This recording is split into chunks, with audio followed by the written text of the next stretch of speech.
तो याद रखिएगा, ये रट्टा मार करके नहीं जाना है कि यही ऑप्शन में देगा, हो सकता है कभी ये ऑप्शन में देगा। याद रखिएगा ये भी B = μ0 होता है। और ये भी देख लीजिए, धारावाही परिनलिका के अंदर चुंबकीय क्षेत्र है। टोरॉइड के भी अंदर अगर पूछ देगा ना बबुआ, यही कहेंगे। तो टोरॉइड के अंदर हो चाहे परिनलिका के अंदर हो, चुंबकीय क्षेत्र का सूत्र B = μ0 × Ni। बात समझ में आया? हेलो फ्रेंड्स, आप सबका स्वागत है ERA फिजिक्स क्लासेस में। आज हम लोग बात करेंगे ऑब्जेक्टिव का प्रैक्टिस सेट का। जैसे कि आप जानते हैं कि क्लास 12 के एग्जाम होने वाला है, उस एग्जाम के पर्पज से ये वीडियो आपको क्रैश कोर्स के रूप में पढ़ाया जा रहा है। तो आज हम लोग बात करेंगे ये गतिमान आवेश तथा चुंबकत्व से रिलेटेड जो भी क्वेश्चन होंगे वो उस क्वेश्चन के बारे में बताएंगे। और A to Z यानी कि आज इस वीडियो में मिलने वाला है टोटल 40 ऑब्जेक्टिव क्वेश्चन। तो ये 40 ऑब्जेक्टिव क्वेश्चन को आप भी ऑनलाइन प्रैक्टिस सेट करिए और बताइए, और कमेंट करके बताइए कि किस क्वेश्चन का आंसर क्या होगा। अगर नहीं आता है तो इस वीडियो को पूरा आप जरूर देखिए, क्योंकि एक एक क्वेश्चन को हम कॉन्सेप्ट के साथ आपको बताने वाले हैं। तो चलिए हम लोग स्टार्ट करते हैं आज का सबसे पहला क्वेश्चन। जैसे कि आप देख रहे हैं वीडियो में सबसे फर्स्ट क्वेश्चन है, चुंबकीय क्षेत्र की सामर्थ्य का सूत्र क्या होगा। आपको अगर याद है तो कमेंट करके बताइए, क्योंकि कुछ बच्चे हमारे ऑफलाइन भी बैठे हुए हैं और ऑफलाइन भी बच्चे जवाब देंगे, और देखते हैं कि कौन बच्चे कितने बच्चे जवाब दे रहे हैं, और ऑनलाइन जो बच्चे इस वीडियो को देख रहे हैं, प्रैक्टिस कर रहे हैं, वो जवाब क्या दे रहे हैं। बताइए, कुछ बताएगा बाबू? चुंबकीय क्षेत्र का सामर्थ्य का सूत्र क्या होगा? क्या होगा? B = Fm/qv sin θ। ऑप्शन क्या होगा? अगर आप लोग का भी ऑप्शन A होगा तो आप लोग सही होंगे। याद रखिएगा, B जो होता है चुंबकीय क्षेत्र की सामर्थ्य होता है, और चुंबकीय क्षेत्र की सामर्थ्य का जो सूत्र होता है वो Fm / qv sin θ होता है। Fm जो होता है वो मैग्नेटिक फोर्स होता है, चुंबकीय बल होता है। Q जो होता है वो आवेश होता है, V जो होता है वेग होता है, और ये एंगल होता है। याद रखिएगा, B = Fm / qv sin θ, option A। यदि जो बच्चे ये ऑप्शन अगर क्लिक किए होंगे उनका ये सही होगा। याद रखिएगा, जो भी क्वेश्चन आप देख रहे हैं, जो भी प्रैक्टिस कर रहे हैं, उसका कमेंट जरूर बताइए कि क्या आपका ऑप्शन हो सकता है। तो चलिए हम सेकंड क्वेश्चन की बात करते हैं। चुंबकीय क्षेत्र की सामर्थ्य का SI मात्रा क्या होगा बाबू? क्या होगा? याद रखिएगा, चुंबकीय क्षेत्र के सामर्थ्य का SI मात्रक जो होता है वो टेस्ला होता है। अगर ये चुंबकीय क्षेत्र के सामर्थ्य न कहे, सिर्फ चुंबकीय क्षेत्र भी कह देगा, तो चुंबकीय क्षेत्र का भी हम कहेंगे SI मात्रक टेस्ला होता है। याद रखिएगा ऑप्शन ए। उम्मीद है कि आप लोग भी कमेंट कर रहे होंगे, और कमेंट करिए और बताइए कि ऑप्शन कौन सा आपका सही है। गलत भी होता है तो घबराने की जरूरत नहीं है, आप देख करके सीख लीजिए कि क्या होने वाला है ऑप्शन। चलिए नेक्स्ट क्वेश्चन की बात करते हैं। बोर्ड पर देखिए और पढ़िए क्वेश्चन नंबर थर्ड का आंसर क्या होगा बाबू? एक टेस्ला बराबर होता है किसके? कौन सा ऑप्शन होगा? डी ऑप्शन होगा। क्यों होगा ये आपको बताएंगे, क्योंकि अभी हम लोग पढ़ेंगे B बराबर बाबू F / qv sin θ पढ़े हैं, तो एंगल का कोई मात्रक नहीं होता है, इसलिए एंगल को हम छोड़ देते हैं। F का मात्रक होता है न्यूटन, और C का मात्रक होता है कूलम, और इसका मात्रक होता है मीटर/सेकेंड। तो कूलम/सेकेंड जो होता है वो एम्पियर का होता है, यानी कि न्यूटन, एम्पियर और मीटर कर लेते हैं बाबू। जब ये ऊपर जाएगा तो न्यूटन पर एम्पियर पर मीटर होगा। तो इस तरह से हम लोग मात्रक निकाल लेते हैं। यदि अगर आपको फॉर्मूला याद रहेगा, ये वाला फॉर्मूला अगर आपको याद रहेगा, तो मात्रक याद कर लीजिएगा, तुरंत निकाल लीजिएगा, बीमा निकाल लीजिएगा। इस तरह से हम लोग कोई भी क्वेश्चन को सॉल्व करना होता है तो हम लोग बना करके और ये देखते हैं कि आ रहा है कि नहीं, न्यूटन पर एम्पियर पर मीटर। इस तरह से हम देख रहे हैं तो डी ऑप्शन आ रहा है, तो हमारा डी ऑप्शन सही है। यदि आप डी क्लिक किए होंगे तो बहुत बढ़िया, आप बढ़िया प्रिपरेशन कर रहे हैं। इसी तरह से क्लिक करिए और बताइए कि क्या होगा ऑप्शन। नेक्स्ट क्वेश्चन की बात करते हैं। आप लोग कमेंट करते जाइए और अधिक से अधिक अपने दोस्तों को शेयर करिएगा, क्योंकि जितने बच्चे क्लास 12 में पढ़ रहे हैं उन सारे बच्चों के पास ये वीडियो जाए और उनको भी प्रैक्टिस करने का मौका मिले। और आप अगर नए व्यूअर हैं तो इस चैनल को जरूर सब्सक्राइब करिएगा और अधिक से अधिक दोस्तों को सेंड करिए, अपने सारे ग्रुपों में सेंड करिए, ताकि सभी बच्चे इस वीडियो को देख करके अपने एग्जाम में अच्छा मार्क्स लाएं। हम लोग का यही मेहनत का नतीजा मिले, हम लोग यही चाहते हैं। नेक्स्ट क्वेश्चन की बात करते हैं बाबू, क्या हो जाएगा? ये सीजीएस पद्धति में चुंबकीय क्षेत्र का मात्रा क्या होगा? कौन सा ऑप्शन होगा? सी ऑप्शन होगा, गाउस होगा। याद रखिए सीजीएस पद्धति में चुंबकीय क्षेत्र का या चुंबकीय क्षेत्र सामर्थ्य का जो मात्रक होता है वो गाउस होता है। जैसे कि इसके पहले हम बताए चुंबकीय क्षेत्र सामर्थ्य का ऐसा ही मात्रक क्या बताए थे? टेस्ला बताए थे। तो चलिए हमारा सी ऑप्शन हो जाएगा। एक गाउस बराबर होता है कौन सा? कौन सा होगा? 10 का पावर -4 टेस्ला होता है। याद रखिएगा एक गाउस का वैल्यू होता है 10 टू पावर -4 टेस्ला। कभी कभी एग्जाम में ये भी पूछ देता है कि एक टेस्ला में कितने गाउस होगा, तो 10 का पावर 4 गाउस। ये याद रखिएगा ऑब्जेक्टिव में पूछ देता है। नेक्स्ट क्वेश्चन की बात करते हैं। चुंबकीय क्षेत्र सामर्थ्य का बीमीय सूत्र क्या होगा बाबू? क्या होगा? ऑप्शन कौन सा होगा? डी ऑप्शन होगा। ये आपका आ रहा है, हम चेक करके बताएंगे कि ये ऑप्शन सही है कि नहीं। यदि आपको मालूम है तो आप भी कमेंट करके बताइए क्या होगा। हम लोग बाबू अभी जैसे पढ़े हैं न्यूटन पर एम्पियर पर मीटर पढ़े हैं ना, इसका मात्रक पढ़े हैं। न्यूटन का हम mLT का पावर -2 करते हैं और एम्पियर का ज्यों का त्यों कर देते हैं और मीटर का हमारा L इनवर्स हो जाएगा। और बाबू देखिए L कट जाएगा ना, तो ये बच जाएगा mT का पावर -2 A का पावर -1। तो हम देखते हैं क्या हमारा ये सही है, MA इनवर्स T का पावर -2। यानी कि जो बच्चे कमेंट किए हैं, जो बताए हैं, उनका ये ऑप्शन सही है। उम्मीद करते हैं कि आप भी इस तरह से कमेंट करके जवाब देते रहिएगा। ये हमारा हो जाएगा चुंबकीय क्षेत्र सामर्थ्य का जो बीमीय सूत्र होगा वो MA इनवर्स T का पावर -2। इसको हम आगे पीछे लिख सकते हैं, कोई दिक्कत नहीं है। चलिए नेक्स्ट क्वेश्चन की बात करते हैं। क्वेश्चन नंबर यह आपका 7 है। चुंबकीय क्षेत्र कौन सी राशि है बाबू? चुंबकीय क्षेत्र कौन सी राशि है? याद रखिएगा चुंबकीय क्षेत्र जो होता है एक सदिश राशि है। चुंबकीय क्षेत्र कौन सी राशि होती है? एक सदिश राशि होती है, इसलिए ऑप्शन हमारा बी होगा। आप भी कमेंट करके जवाब देते रहिए कि आपका ऑप्शन कौन सा है। क्वेश्चन देखिए और तुरंत बताइए कि क्या आंसर होने वाला है। देखिए पढ़ाई का मतलब यही होता है कि आप जब पढ़ रहे हैं तो ईमानदारी से पढ़िए और बताइए कि क्या ऑप्शन होगा, क्योंकि वीडियो देखने से फायदा तब होगा जब आप कमेंट करते हैं, चाहे सही हो या फिर गलत। क्योंकि शांत रहने से ये जो भी दिमाग में रहता है वो भूल जाते हैं, इसलिए बोलना सीखिए, कमेंट करना सीखिए। तो चलिए नेक्स्ट क्वेश्चन की बात करते हैं। लॉरेंज बल का सूत्र क्या होगा बाबू? क्या होगा? C option. F vector is equal to q E vector plus q v vector cross B vector.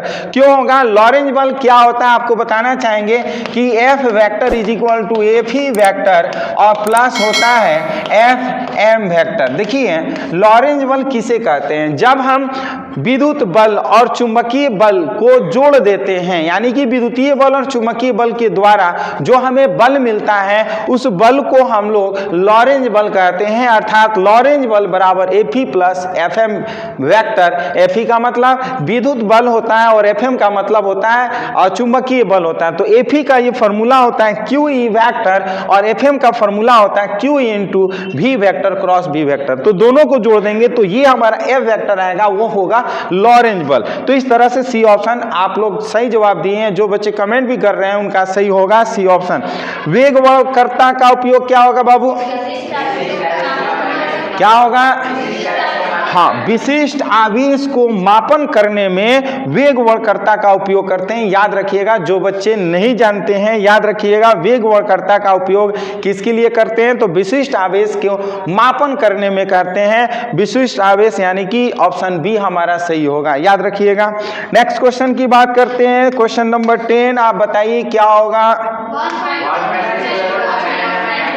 क्या होगा? एक इलेक्ट्रॉन वोल्ट का मान, एक इलेक्ट्रॉन वोल्ट का मान हम कहेंगे 1.6 इंटू 10 टू पावर -19। कौन सा ऑप्शन होगा? बी ऑप्शन होगा। याद रखिएगा एक इलेक्ट्रॉन वोल्ट का मान जो होता है 1.6 इंटू 10 टू पावर -19 जूल होता है। नेक्स्ट क्वेश्चन की बात करते हैं। साइक्लोट्रॉन का क्या काम होता है बाबू? क्या करते हैं? धनावेशित कणों को त्वरित करने में इसका उपयोग किया जाता है। याद रखिएगा इसका ऑप्शन कौन सा होगा? Option B. याद रखेंगे जो साइक्लोट्रॉन होता है, साइक्लोट्रॉन का काम होता है धनावेशित को त्वरित करना। साइक्लोट्रॉन का काम क्या होता है? धनावेशित को त्वरित करना। धनावेशित का मतलब जैसे प्रोटॉन हो गया, न्यूट्रॉन हो गया, ये सब जो भी कण हैं वो क्या करते हैं? ये त्वरित करने का काम करता है। साइक्लोट्रॉन इन कणों को क्या करता है? त्वरित करता है। इसलिए हमारा ऑप्शन जो होगा वो बी होगा। नेक्स्ट क्वेश्चन की बात करते हैं। क्वेश्चन आप देखिए, बायोट-सेवर्ट्स का सूत्र क्या होगा बाबू? कौन सा ऑप्शन होगा? याद रखिएगा ऑप्शन नंबर बी जो होगा वो सही होगा, क्योंकि बायोट-सेवर्ट्स का जो सूत्र होता है, जो नियम होता है, वो dB = μ0/4 pi I dl sine theta by R square. क्या होगा? dB = 4 pi μ0/4 pi into I dl sine theta by R square. इसलिए ऑप्शन हमारा बी होगा। याद रखिएगा, ऑब्जेक्टिव में हमेशा पूछा भी जाता है। नेक्स्ट क्वेश्चन की बात करते हैं। सीधे धारावाही तार के कारण चुंबकीय क्षेत्र का सूत्र क्या होगा? कौन सा ऑप्शन होगा? याद रखिएगा, ये B = μ0/4 पाई इंटू 2I/a। देखिए, दो समानांतर चालक तार है, दोनों के बीच की दूरी अगर a है ना, और इसमें हमारा I1 धारा, इसमें I2 धारा हो, ध्यान से समझिए, सीधे धारावाही चालक के कारण, ये सीधे धारावाही चालक का सूत्र इस तरह से हम लोग निकाल सकते हैं। ये हम लोग क्या करते हैं, ये कोई धारावाही चालक है ना, जिसमें I धारा प्रवाहित होती है, जिसकी त्रिज्या हम a मान लेते हैं। और इस तरह से किसी भी सीधे धारावाही चालक, जब धारा प्रवाहित होती है चालक पदार्थ में, तो इसके द्वारा जो चुंबकीय क्षेत्र उत्पन्न होता है वो चुंबकीय क्षेत्र, याद रखिएगा, B = μ0/4 पाई इंटू 2I/a होता है।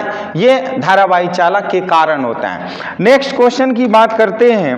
क्वेश्चन नंबर 14, आप बताइए कि क्या हो सकता है विद्युत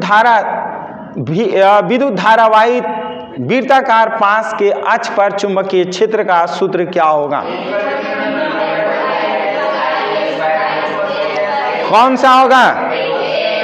देखिए, ये ऑप्शन नंबर ए होगा। ये फिगर आप यहाँ पे देख सकते हैं, ये वृत्ताकार धारावाही चालक ना तार है, और इसके एक्स अक्ष की दूरी पर ना, एक्स अक्ष की दूरी पर इसकी त्रिज्या अगर हम a ले लेते हैं, क्या ले लेते हैं? a ले लेते हैं, और यहाँ पर इसके किसी भी अक्ष के बिंदु P हम बात करते हैं, यहाँ पर P बिंदु पर हम बात कर लेते हैं, तो इसकी जो चुंबकीय क्षेत्र होगा, चुंबकीय क्षेत्र की तीव्रता P बिंदु पर जो होगा, वो हम कहेंगे B = μ0/4 pi into 2πI² plus x² का होल पावर 3/2। याद रखिएगा, A जो होता है वो वृत्त का, धारावाही चालक का ये त्रिज्या हो जाता है, और x जो होता है वो केंद्र से दूरी होता है उस बिंदु का, जिस बिंदु पर हम चुंबकीय क्षेत्र ज्ञात करते हैं। तो इस तरह से हमारा B = μ0/4 pi into 2πI² plus x² का पावर 3/2। याद रखिएगा। नेक्स्ट क्वेश्चन की बात करते हैं। ये क्वेश्चन नंबर 14 हो गया। अब हम लोग क्वेश्चन नंबर 15 की बात करते हैं। क्वेश्चन नंबर 15 आप देखिए और बताइए क्या इसका आंसर होगा। कुंडली या लूप के केंद्र पर चुंबकीय क्षेत्र का सूत्र क्या होगा बाबू? क्या होगा?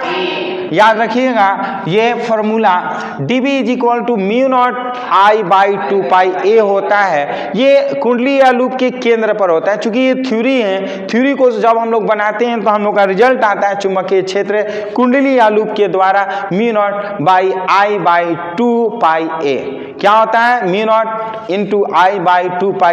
इसको आप ऐसे भी कर सकते हैं, μ0/4 पाई ना, 4 पाई और इंटू 2I/a भी कर सकते हैं। याद रखिएगा, कभी कभी इस रूप में भी एग्जाम में ऑब्जेक्टिव में दे देता है, 2 से ऊपर नीचे मल्टीप्लाई करेंगे तो ये वाला आ जाएगा, अगर ये कटाएंगे तो ये वाला आ जाएगा। एग्जाम में इस तरह से क्वेश्चन देता है, कभी आप कंफ्यूजन मत करिए, कॉन्सेप्ट क्लियर रखिएगा, नहीं तो आप रट्टा मार के जाइएगा, ये पूछ देगा ऑप्शन में दे देगा ये, तो फिर गड़बड़ हो जाएगा, या फिर ये दे देगा और आप रट्टा मारेंगे तो दिक्कत होता है। जब तब आप कॉन्सेप्ट क्लियर नहीं कर पाते। इसलिए पढ़ाई का मतलब होता है कॉन्सेप्ट, इसलिए कॉन्सेप्ट आप रखिए, रट्टा नहीं मारना है, ध्यान से पढ़ना है। और इस वीडियो को अगर देख रहे हैं तो ध्यान से विदाउट स्किप इस वीडियो को देखिए, और नए व्यूअर हैं तो इस चैनल को जरूर सब्सक्राइब करिए और अपने सारे दोस्तों और सारे ग्रुपों में शेयर करिए, ताकि सभी बच्चे इस वीडियो का फायदा उठाएं और एग्जाम में अपना अच्छा मार्क्स लाएं।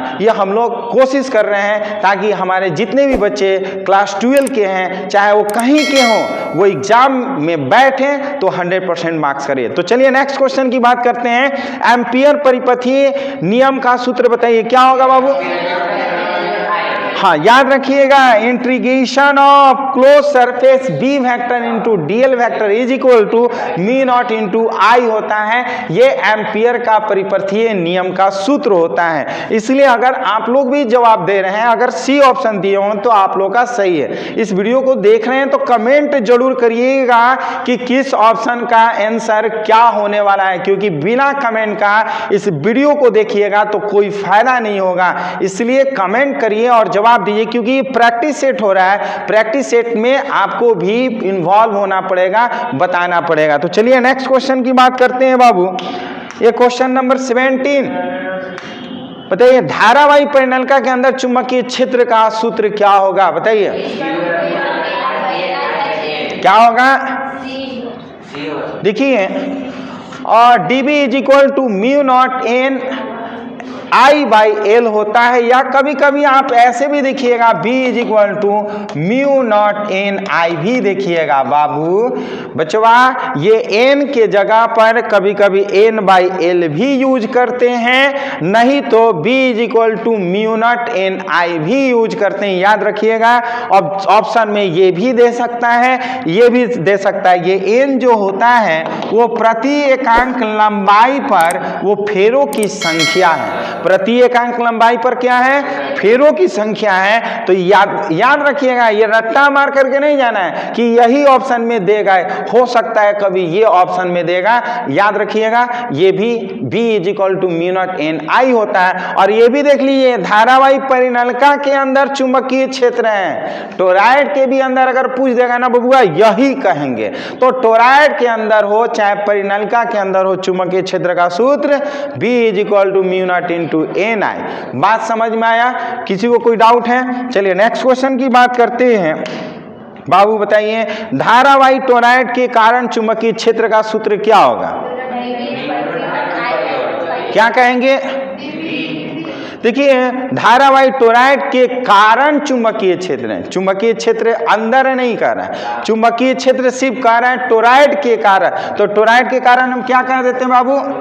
dB is equal to mu naught I by 2 pi a. जैसे इसके पहले धारावाही लूप के कारण चुंबकीय क्षेत्र बताए थे, धारावाही ना लूप के कारण चुंबकीय क्षेत्र ये बताए थे। और ये भी एक बताए थे कि बबुआ, अगर हम करेंगे mu naught by 4 pi into 2i by A भी होता है। याद रखिएगा, ये भी होता है ना। फॉर्मूला इस तरह से हम लोग बनाते हैं, याद रखते हैं, नहीं तो फिर इस तरह से खाली रट के जाते हैं। तो टोरॉइड के कारण कह देंगे, या फिर किसी धारावाही लूप के कारण कह सकते हैं, कुंडली के कारण कह सकते हैं। तो ये चुंबकीय क्षेत्र का सूत्र होता है। चलिए नेक्स्ट क्वेश्चन की बात करते हैं।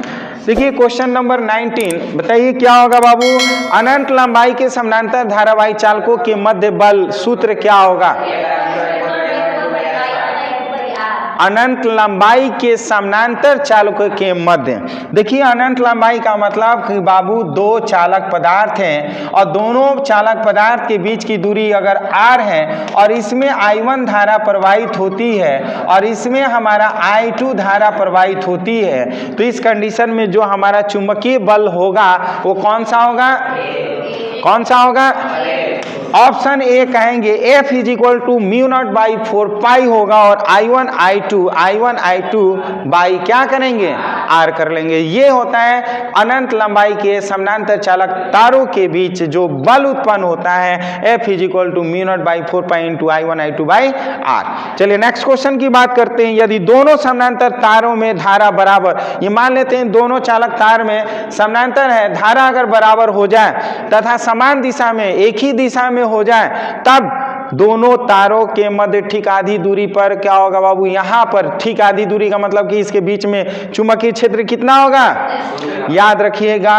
क्योंकि हम बात करेंगे कि जितना ये बल लगाएगा बाबू उतना ही ये बल उत्पन्न करेगा, जितना ये चुंबकीय क्षेत्र उत्पन्न करेगा उतना ही ये भी चुंबकीय क्षेत्र उत्पन्न करेगा, और इसके मध्य बिंदु पर चुंबकीय क्षेत्र का या परिणामी चुंबकीय क्षेत्र का मान जो होता है वो शून्य होता है।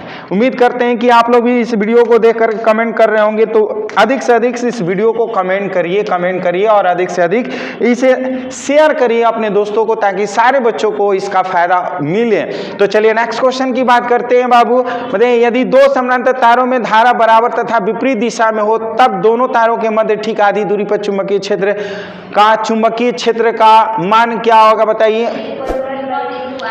देखिए, ये समानांतर तारों में धारा बराबर लेकिन विपरीत है। इसके पहले हम बताए थे कि समान दिशा में ना, समान धारा समान दिशा में हो तो उनके बीच जो चुंबकीय क्षेत्र का मान होता था शून्य था। लेकिन अगर ये समानांतर चालक तार एक ऊपर की ओर प्रवाहित होता है I1 और एक जो होता है वो नीचे की ओर धारा प्रवाहित होता है ना I2, और दोनों के बीच की दूरी स्मॉल r है, तो उस स्थिति में क्या होगा बाबू,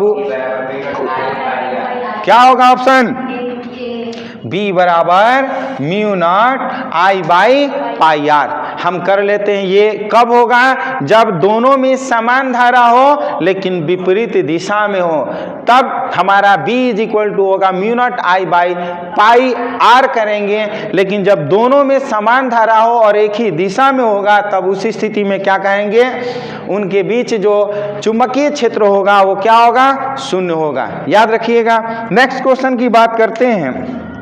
चुंबकीय बल की तुलना में विद्युत बल का मान कितना होता है, कितना होता है, 10 का पावर 27 होता है। याद रखिएगा, कितना होता है बाबू, 10 का पावर 27। जब चुंबकीय बल और विद्युत बल दोनों को कैलकुलेशन करते हैं तो 10 का पावर 27 गुना होता है। याद रखिएगा, कितना होता है, 10 का पावर 27 गुना। कौन अधिक है, विद्युत बल अधिक है कि चुंबकीय बल अधिक है, बताइए। विद्युत बल का मान जो होता है चुंबकीय बल से 10 का पावर 27 गुना अधिक होता है। याद रखिएगा। देखिए, बल 4 प्रकार के होते हैं, बल टोटल 4 प्रकार के होते हैं, और पहला जो होता है वो स्थिर विद्युत बल, दूसरा होता है जो होता है गुरुत्वाकर्षण बल, तीसरा जो होता है प्रबल नाभिकीय बल, और चौथा होता है दुर्बल नाभिकीय बल। और सबसे प्रबल जो होता है, मतलब सबसे ज़्यादा मजबूत जो होता है वो प्रबल नाभिकीय बल होता है ना। लेकिन अगर हम कंपेरिजन सिर्फ इन दोनों के बीच करते हैं तो स्थिर विद्युत बल जो होता है वो 10 का पावर 27 गुना अधिक होता है, किससे, चुंबकीय बल से। बात समझ में आ रहा है ना। अगर थोड़ा सा यही घुमा देगा, कह देगा कि चुंबकीय बल जो होता है गुरुत्वाकर्षण की तुलना में कितना गुना अधिक होता है, तो गुरुत्वाकर्षण बल की तुलना में विद्युत बल जो होता है 10 का पावर 27 गुना। गुरुत्वाकर्षण की बात हम कर रहे हैं, चुंबक के द्वारा है ना, ये चुंबकीय बल की तुलना में विद्युत बल। अगर कह देगा कि गुरुत्वीय बल की तुलना में विद्युत बल कितना अधिक प्रबल है, तो याद रखिएगा बबुआ 10 का पावर 37। याद रखिएगा कितना, 10 का पावर 37। बात समझ में आ रहा है ना। अगर चुंबकीय बल के जगह पर क्या कह दें, गुरुत्वीय बल, तब हमारा आंसर हो जाएगा 10 का पावर 37। कुछ भी पूछ सकता है क्वेश्चन, कॉन्सेप्ट दिमाग में होनी चाहिए। चलिए नेक्स्ट क्वेश्चन की बात करते हैं। चुंबकीय क्षेत्र में धारावाही लूप पर बल आघूर्ण का सूत्र बताइए, क्या होगा, ऑप्शन कौन सा होगा, ए। याद रखिएगा, tau is equal to NIAB sine theta. ये tau is equal to NIAB sine theta, यह बल आघूर्ण का सूत्र होता है। ये कहां पर, चुंबकीय क्षेत्र में धारावाही लूप के कारण जो है ये बल आघूर्ण का सूत्र है। उम्मीद करते हैं कि ये आपको समझ में आ रहा होगा। कोई डाउट है? चलिए नेक्स्ट क्वेश्चन की बात करते हैं। चल कुंडली गैल्वेनोमीटर क्या होता है बाबू, क्या होता है, धारा मापी। अरे यहाँ पे ऑप्शन कौन सा है, याद रखिएगा चल कुंडली धारा मापी जो होता है वो अल्प विद्युत धारा को मापता है। याद रखिएगा, चल कुंडली धारा मापी क्या मापता है? अल्प विद्युत धारा को मापता है। कमेंट करिए, जो भी क्वेश्चन आप देख रहे हैं प्रैक्टिस करिए, यही practice makes of man perfect आपको बनाएगा। याद रखिएगा, practice makes of man perfect कब होगा? जब आप इस वीडियो को देख करके आप क्वेश्चन को टाइप कर रहे हैं, मींस क्वेश्चन का ऑप्शन क्या है उसका आंसर टाइप करिएगा, तब पता चलेगा कि आप प्रैक्टिस सही में कर रहे हैं कि नहीं आ रहा है। घबराने की जरूरत नहीं, हम आपको कॉन्सेप्ट समझा रहे हैं, कॉन्सेप्ट को समझिए और कोशिश करिए उसे सीखने का। सीखिएगा कब? जब इसको विदाउट स्किप आप अगर करके देखते हैं तब। चलिए नेक्स्ट क्वेश्चन की बात करते हैं। चल कुंडली गैल्वेनोमीटर का उपयोग होता है, क्या होता है बाबू? कौन सा होता है? याद रखिएगा, व्हीटस्टोन सेतु में हम लोग गैल्वेनोमीटर का उपयोग जो होता है अल्प धारा को मापने में करते हैं। अल्प धारा को मापने में हम लोग क्या करते हैं? व्हीटस्टोन सेतु में गैल्वेनोमीटर जोड़ देते हैं तो अल्प धारा हम लोग माप लेते हैं। ये 25 क्वेश्चन है। हम लोग इस वीडियो में टोटल जो है वो 40 ऑब्जेक्टिव क्वेश्चन का प्रैक्टिस कर रहे हैं। आप लोग भी इस 40 क्वेश्चन को अगर आप बीच में आए होंगे तो इस वीडियो को शुरू से दोबारा देखिएगा और अपने से करने की कोशिश करिएगा। अगर नहीं आएगा तो इसे आप ध्यान से सीख लीजिए इस वीडियो से कि किस क्वेश्चन का आंसर क्या, क्यों और कैसे होगा। तो चलिए नेक्स्ट क्वेश्चन की बात करते हैं। मीटर का क्या काम होता है बाबू? क्या काम होता है? देखिए, एमीटर का काम होता है धारा मापना। एमीटर का काम क्या होता है? धारा मापना। देखिए थोड़ा थोड़ा चेंजिंग हो जाता है। जैसे इसके पहले हम आपको बताएं कि गैल्वेनोमीटर का काम क्या होता है, तो अल्प धारा को मापता है। लेकिन थोड़ा सा घुमा दें कि एमीटर का काम क्या होता है, तो कहेंगे धारा को मापता है। एमीटर का काम क्या होता है? धारा को मापता है। ऑप्शन बी हम कर लेते हैं। आदर्श एमीटर का प्रतिरोध कितना होता है? क्या होता है? शून्य होता है। देखिए, जिस चालक तार में अगर प्रतिरोध शून्य हो जाए तो उसमें 100% धारा प्रवाहित होगा, और जब 100% धारा प्रवाहित होगा तो हम आदर्श एमीटर का देते हैं। इसलिए आदर्श एमीटर का जो प्रतिरोध होगा वो क्या हम कर लेते हैं? शून्य। बात समझ में आ रहा है? नेक्स्ट क्वेश्चन की बात करते हैं बाबू। बच्चों कमेंट करते रहो और इस वीडियो को अधिक से अधिक शेयर करते रहो, तब जाकर आपको कोई फायदा होगा एग्जाम में। बताइए ऑप्शन कौन सा होगा? क्वेश्चन शंट क्या है? शंट क्या है बाबू? अल्प प्रतिरोध। याद रखिएगा, शंट जो होता है अल्प प्रतिरोध होता है। शंट क्या होता है? अल्प प्रतिरोध होता है, इसलिए हमारा ऑप्शन ए हो जाएगा। नेक्स्ट क्वेश्चन है, अमीटर कैसे बनता है? बताइए, अमीटर कैसे बनता है? क्या जवाब देंगे? ऑप्शन कौन सा होगा? देखिए, अल्प प्रतिरोध होता है, अल्प प्रतिरोध को अगर हम जोड़ देते हैं, ध्यान से समझिएगा, अल्प प्रतिरोध को अगर हम गैल्वेनोमीटर के साथ इस तरह से हम क्या करते हैं? RS जोड़ देते हैं ना। क्या करते हैं? RS जोड़ देते हैं तो ये क्या बन जाता है? अमीटर बन जाता है। याद रखिएगा, जब हम गैल्वेनोमीटर के समानांतर क्रम में अल्प प्रतिरोध को जोड़ देते हैं तो क्या बन जाता है? अमीटर बन जाता है। इसलिए इसका ऑप्शन कौन सा होगा? बी ऑप्शन होगा। बात समझ में आया बाबू? नेक्स्ट क्वेश्चन की बात करते हैं। बताइए, किसी अमीटर को परिपथ में जिसमें धारा मापन करना हो को किस क्रम में जोड़ा जाता है? किस क्रम में जोड़ा जाता है? श्रेणी क्रम में जोड़ते हैं। क्यों श्रेणी क्रम में जोड़ते हैं? क्योंकि हमको किसी भी विद्युत परिपथ की धारा मापना हो तो अमीटर को हम लोग श्रेणी क्रम में जोड़ देते हैं। अगर ये समानांतर क्रम में अगर जोड़ देते हैं तो इसमें अल्प धारा होता है, अल्प धारा के कारण उसे जला सकता है। इसलिए जलने से बचने के लिए और सही धारा को मापने के लिए हम लोग इसे ऑलवेज श्रेणी क्रम में जोड़ते हैं। बात समझ में आ रहा ना? क्योंकि इसका प्रतिरोध कम है इसलिए श्रेणी क्रम में जोड़ देते हैं। अगर इसको समानांतर क्रम में जोड़ देते हैं तो इसका प्रतिरोध कम होने के कारण वो क्या करता है? ज़्यादा धारा प्रवाहित होता और वो जला सकता था। बात समझ में आ रहा है ना? इसलिए कभी भी मीटर को अगर हम किसी परिपथ में जोड़ते हैं तो हमेशा श्रेणी क्रम में जोड़ते हैं। नेक्स्ट क्वेश्चन, वोल्ट मीटर क्या है बाबू? कौन सा ऑप्शन होगा?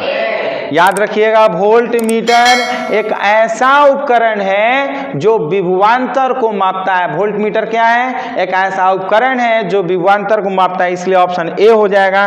नेक्स्ट क्वेश्चन की बात करते हैं, आदर्श वोल्ट मीटर का प्रतिरोध क्या होगा?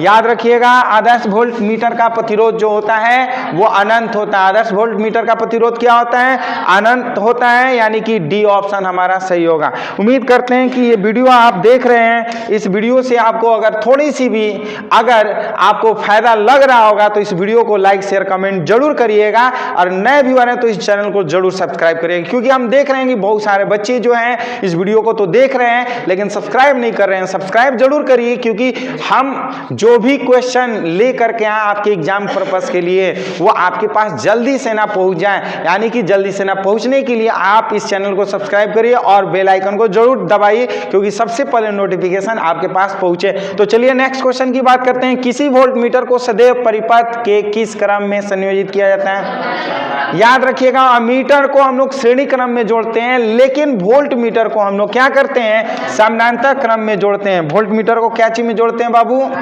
आदर्श वोल्ट मीटर को हम लोग क्या चीज में जोड़ते हैं? समानांतर क्रम में। ये हमारा 33 था ना, ये हमारा 33 है ना बाबू। किसी वोल्ट मीटर को सदैव परिपथ के किस क्रम में जोड़ते हैं? समानांतर क्रम में। ऑप्शन हमारा क्या हो जाएगा? ए हो जाएगा। बात समझ में आ रहा है ना? नेक्स्ट क्वेश्चन की बात करते हैं, गैल्वेनोमीटर को वोल्ट मीटर में कैसे बदला जाता है? कौन सा ऑप्शन होगा? सी।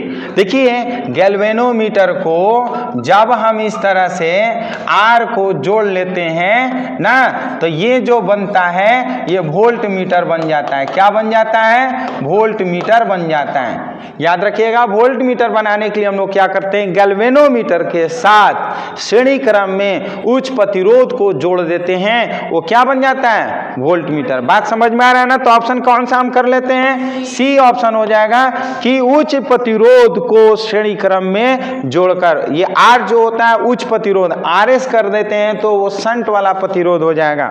चलिए नेक्स्ट क्वेश्चन की बात करते हैं, क्वेश्चन नंबर 35। बताइए बाबू, क्या होगा? विद्युत धारा में चुंबकीय प्रभाव की खोज किस वैज्ञानिक ने किया था? याद रखिएगा, ऑरेस्टेड एक साइंटिस्ट थे जो चुंबक के द्वारा धारावाही यानी कि अचुंबकीय प्रभाव के बारे में खोज किया था। यानी कि किसी धारावाही चालक पदार्थ में जो चुंबकीय प्रभाव उत्पन्न होता है, उस चुंबकीय प्रभाव का खोज करने वाले वैज्ञानिक जो थे वो ऑरेस्टेड थे, इसलिए ऑप्शन हमारा क्या हो जाएगा? बी हो जाएगा। नेक्स्ट, एक गतिमान स्वतंत्र आवेश उत्पन्न करता है। क्या उत्पन्न करता है? विद्युत क्षेत्र भी उत्पन्न करता है और चुंबकीय क्षेत्र है। यानी कि किसी भी ये चालक तार में, धारावाही चालक तार में दो चीजें उत्पन्न होती है, विद्युत क्षेत्र भी उत्पन्न होता है और चुंबकीय क्षेत्र भी उत्पन्न होता है, इसलिए हमारा ऑप्शन क्या हो जाएगा? सी हो जाएगा। दोनों, ए और बी दोनों। चलिए नेक्स्ट क्वेश्चन की बात करते हैं, एक समान चुंबकीय क्षेत्र उत्पन्न करता है, किसमें करता है बाबू?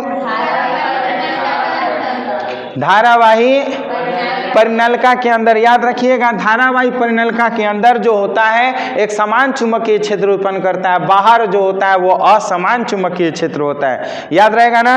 कोई दिक्कत? बात समझ में आया? नेक्स्ट क्वेश्चन और 38 की बात करते हैं बाबू। 38 बताइए क्या होगा? 38 बताइए क्या होगा? दो समानांतर तारों में परस्पर विपरीत दिशाओं में धाराएं प्रवाहित हो रही हैं, वे एक दूसरे को क्या करेंगी? याद रखिएगा, जब विपरीत दिशाओं में अगर प्रवाहित होंगी तो वे एक दूसरे को प्रतिकर्षित करेंगी, और समान दिशाएं में प्रवाहित होगी तो एक दूसरे को आकर्षित करेंगी। तो ऑप्शन इसका क्या होगा? एक दूसरे को हमेशा क्या करेगा? प्रतिकर्षित करेगा। कब? जब दो समान धारा एक दूसरे के विपरीत दिशा में होंगे तो आकर्षित करेगा ना, मतलब प्रतिकर्षित करेगा। जब समान दिशा में होगा तो क्या करेगा?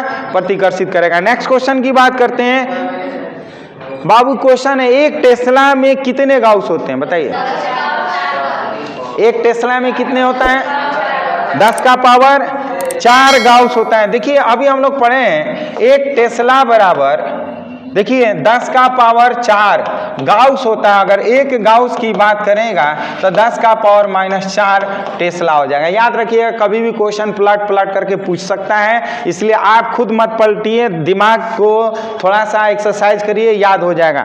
नेक्स्ट क्वेश्चन और लास्ट क्वेश्चन की बात करते हैं इस वीडियो में। आप बताइए कि क्या होगा, चुंबकीय क्षेत्र में गतिमान आवेश पर चुंबकीय बल अधिकतम कब होगा बाबू? कौन सा ऑप्शन होगा?